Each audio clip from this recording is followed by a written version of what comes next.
Hello, everybody. Welcome. Thank you for joining our podcast, Generational Gains. Once again, we appreciate you following us and being here today. We have a fun topic today, and we have a fun location as well. Today, we are sitting out at a lookout overlooking the beach, watching some amazing waves today out here in Southern California. It's a really cool view and change up of scenery for our podcast. And so those of you listening, you might not see this, but thank you again for just listening and joining with us. But today, I got my dad here, Mr. Greg Herlean, and myself, Carson Herlean. We are today going to talk about some topics that have been on our minds lately because we've been reading a couple different books on our own and listening to different podcasts and doing our own forms of education and consuming content to continue to educate ourselves. And some of these stories we're listening to and examples have impacted us and we relate to them. And so we thought it would make sense to make a little podcast episode on these things and share with you guys what we're learning about, what we're talking about, and what we're relating to. So to start, a lot of the different topics we've been hearing about is about leadership and growing a team, leading a team, how to be a good leader. And I think that can be related to throughout our families, being a leader of the home. It can be related to being a leader in your office, being a leader of your team. And if you have a very large corporation, being a leader of other leaders. And so we've both had leaders in our life that we've looked up to, seen, and we've acted as leaders in our lives too. So let's start with a couple different stories we've experienced and hopefully bring some value to you guys of how you can try and implement some of these philosophies in your life as well. Yeah, so first I'll add as well, we're reading these different books, and as I read them, I'm trying to say, okay, what's something in my life that's relatable that I can share to you, to my son? Yeah. That's relatable to what I'm reading about. And so I would say leadership is something that can be learned and I think it's mostly learned and you become a leader through service.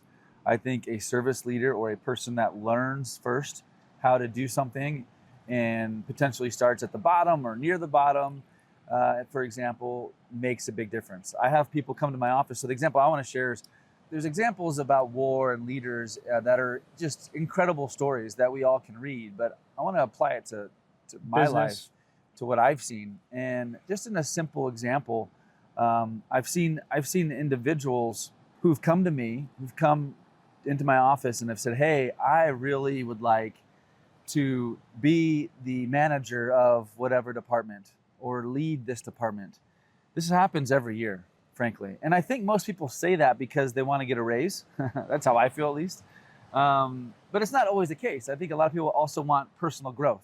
And so what I tell them is I want them first to focus within their own department, where they're working now. Are they leading? Are they a silent leader today?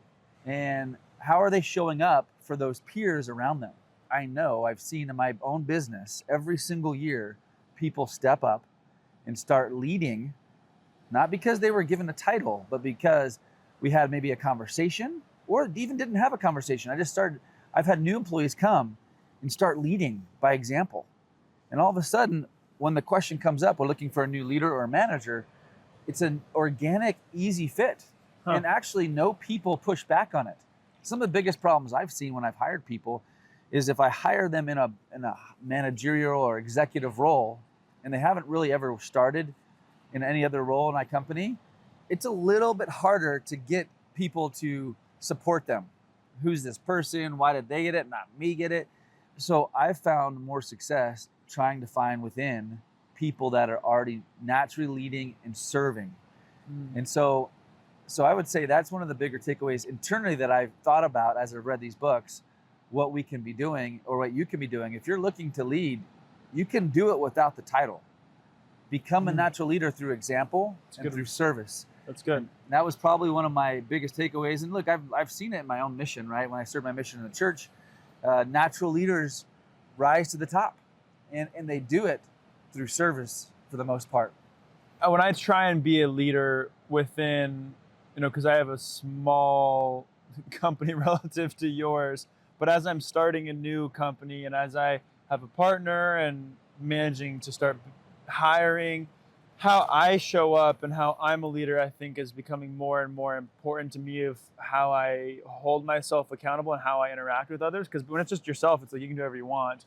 But then now having other people that depend on you, it changes your perspective. And that's what a lot of early and first-time entrepreneurs and business owners, I think, start to learn. And so as I'm doing that, I was wanting to learn more about leadership, and so I started reading this book, and they were talking about it was the Marine Corps, and these two guys who were in the Marine Corps, and they were talking about Hell Week. You heard about that, Yeah, right? yeah. And they're talking about how they're in San Diego, and it's a week straight. They've slept maybe 3 hours the whole week, and they're just going and going, and the officers are torturing them. Basically, they just got to keep going. And he said at one point, it's just competitions. You get with your 5 guys of SEALs, into 5 other teams, and you just have to compete on different physical tasks. You take a boat in the middle of the ocean, you hold it, you then paddle out, swim around, you carry it up and down berms. Like, it's this whole thing. But he was telling a story of how these 2 teams, it was boat 6 and boat 2.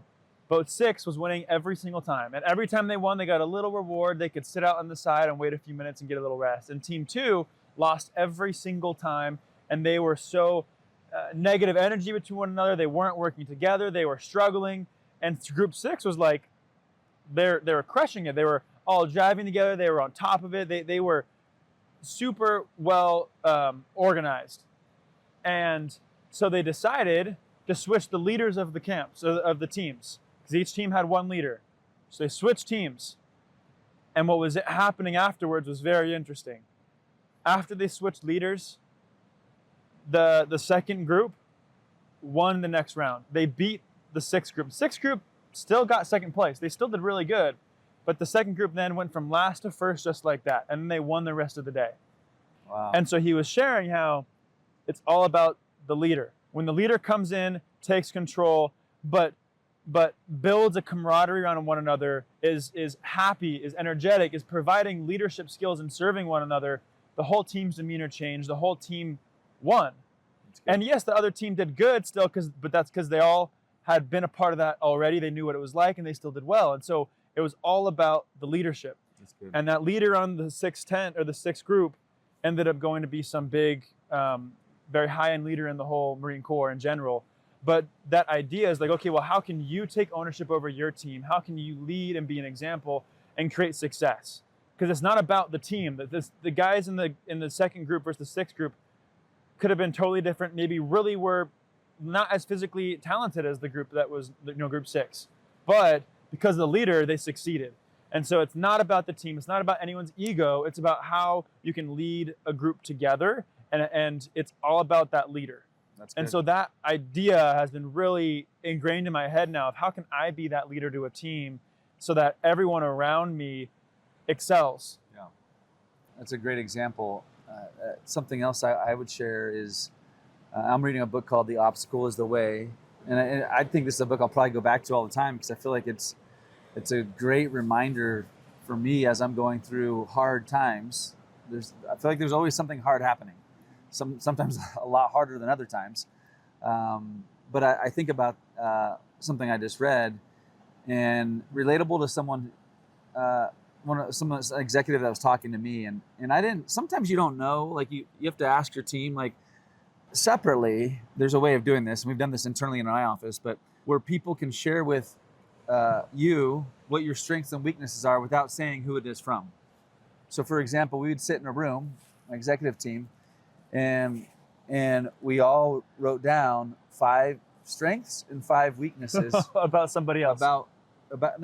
We all did it on the same person. Oh, so there was like 25 things on the board, and we did it for everybody, and it was actually one of the best meetings we had because the takeaway, no one was like, they gave constructive criticism, like yeah. It wasn't rude. It wasn't rude. And that was the whole thing too, is I led the meeting and I was like, look, you got to get your egos out of the way and don't take this personally.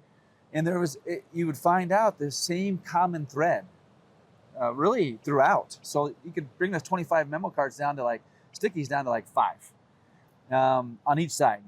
And I remember as a leader of my team, something that came back that I'm sharing now that I also read in this book that I'm reading, which is how I personally handle hard things and obstacles and stress. They found comfort that when something hard comes about and it's brought to me, that I don't get too emotional, stressed out, or excited about it. I always seem driven and even keeled in a way in which people know they can come to me and we're going to get through this. And I take a lot of pride in that. Sometimes you don't know your own strengths, right? Like if you do this with your small team now, you might be surprised with what some of the things they might say about you in a good way. Yeah. Like, oh, wow, I didn't really realize that I was this kind of person. And I feel like as a leader, that's given people confidence that they know that we'll get through anything hard because they've seen me do it time after time and not get too crazy, not get too emotional, not want to do something too emotional, and take a deep breath. And I take pride in that. And I've also learned probably the hard way that one of the things I try to do in any big or even medium-sized decision is not only take a few deep breaths, I usually take a few hours or even a day before I make any decisions. Now, if I can't make it, take a day, then I gotta do it quicker. But typically, any major decision I think about. I have them email me or I email myself and I read what my thoughts are before I make a decision on that thing. So one thing that, again, as far as leadership goes and as far as what I'm reading today, is something that someone told me in one of our executive meetings. So that makes me think about actually on my mission, an example of leadership that I saw that was given to me as a missionary. The president of the group, our mission president, I don't know how much I should share about what I was doing, but I made a mistake. I was doing something stupid with my companion, and I should have gotten in a lot of trouble. And how he reacted as the leader of the mission was he called me and told me what I did was wrong, and was kind of upset with me, but was very kind about it. But he definitely made me feel like what I had done was not right and I shouldn't do it again. It wasn't rude, but afterwards, after he gave me the criticism and the feedback and he was upset with me, afterwards, the next times I saw him, he showered me with love. So it was the criticism followed with love. That's good. And I remembered that. I've been thinking about that since, because if it allows you to understand the problem, maybe there's some tension for a second, but then if afterwards you serve them, you love them, you're kind to them, it reels them back in almost and helps them understand that you do love them. You're just wanting to help them grow, and it helps the development, I think, from those problems and turns them into strengths or whatever they are. And so I think as we have our own employees and people we're working with, they're going to make mistakes, and so are we. And we can take ownership for them and help them, but also help them understand the mistake they made, but then love them afterwards to help them feel the connection and the camaraderie as a leader. Maybe that's a way we can be better leaders too. I think that's a phenomenal answer, or a phenomenal story, I should say. That's great. That's a really good way of leading and also building trust. Because as I listen to that, like now when that person says something to you, you're like, hey, this guy really cares and he loves me. Yeah. So I want to do better for him because he expects me to do better. That reminds me of another quick story too. It was, and again from this book I'm reading, he was talking about a hotel owner, and this hotel was phenomenal. Every employee, it's like Four Seasons, where you walk past and you tell your spouse, I want an apple right now. And 2 minutes later, someone shows up with an apple. No. And it's like that kind of high level service you only get in some places. Why is that? It's because of the leader. He was sharing how when leadership changed, the hotel was not like that before. Leadership changed, and they wanted to do it for him. They knew how much this new leader cared about the company, cared about the employees, cared about the well-being of the customer experience, and they didn't want to disappoint him. Yeah. And because of that leadership, the hotel was phenomenal. Yeah. And so the leadership is so important. Go for it. Sorry. No, that's good. I think that when from that perspective, when you talk about service, and a leader bringing in service, you can make any product, service better than anybody else based upon a good experience. So a leader Yeah. can create a good experience and totally change the business model. So you don't have to be the Four Seasons. You could be the Holiday Inn Express, but Your people. if the people are service oriented, Yeah. it could be just as good. Yeah. So, anyways, that's great. It's true. The example I give is a little harsher one for me. Is I think of one where I had merged with a company 7-8 years ago, and we were working together for about a year as a test to see if we were going to marry each other, basically, in this merger. And after 12 months, we had the decision if we were going to actually partner or not. But we worked together and merged our staff. Really? And so we did this, and on the 11th month, I decided that it wasn't for me. So it was cordial, and we divided things up. And we kind of went to our staff and was like, hey, now you've worked with both of us for the last 12 months. Go where you may. Oh, really? Yeah. And they were a trust company too. And also when that happened, when we did merge, we did have some overlap. So we did let some people go. So we came in together, got rid of, we let some people go. And so we had this little nimble company. So it's not like we had enough staff for both companies when we split up. Yeah. So we split up, and one of the leaders that came with her, who was overseeing operations, left with her, which was fine. But when her operations person came in, we let ours go originally. So now we're on our own, and we're missing kind of a key person. So I decided that I would put somebody in place to lead our company and be in operations that was internal, who was already crushing it. She was doing a phenomenal job in her role. She had never done this role before, but she knew so much about the company and been with me so long that I trusted her that I decided, and together with her, that she would be the person. Okay. But she had no experience in this role. Okay. I set us both up for failure. Yeah. So I didn't do the right due diligence and go find and look for someone who actually would fit in this leadership role. Instead, took somebody in a FinOps, in a operational, like a finance and online kind of brain to oversee staff, HR, and problems from afar. Yeah. And it was a mistake. And unfortunately, because of the mistake, it took us a year of us battling, and then all the staff battling with her, and we had to part ways. And she was my longest employee, was there with me for the longest time, and things came to an end, and we just couldn't make it right. And sadly, I got to see that even though someone might be the smartest or with you for the longest period of time, it doesn't make them a leader. It doesn't make them someone that people want to follow. And I thought that would happen, and I made the mistake.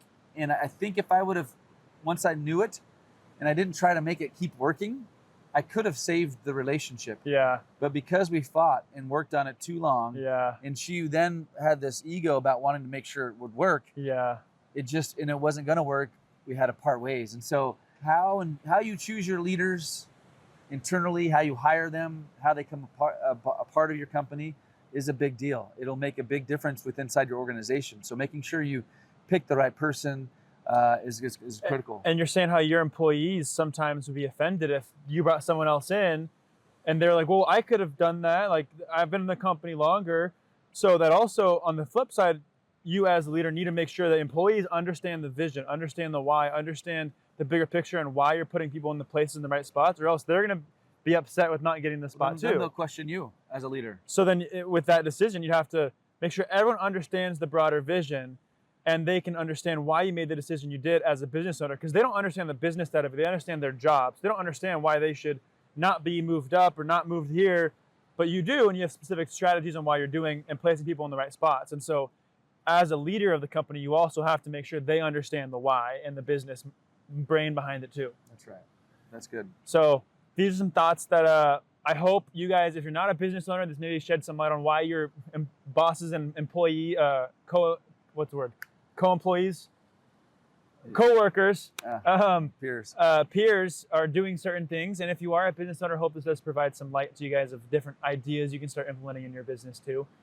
And we're here as often as we can to share with you guys some of our experiences as a business and as different business owners, someone who's new in the industry of being a business owner and someone who's done it for a long time, and our father and son relationship. So we're grateful for you guys listening.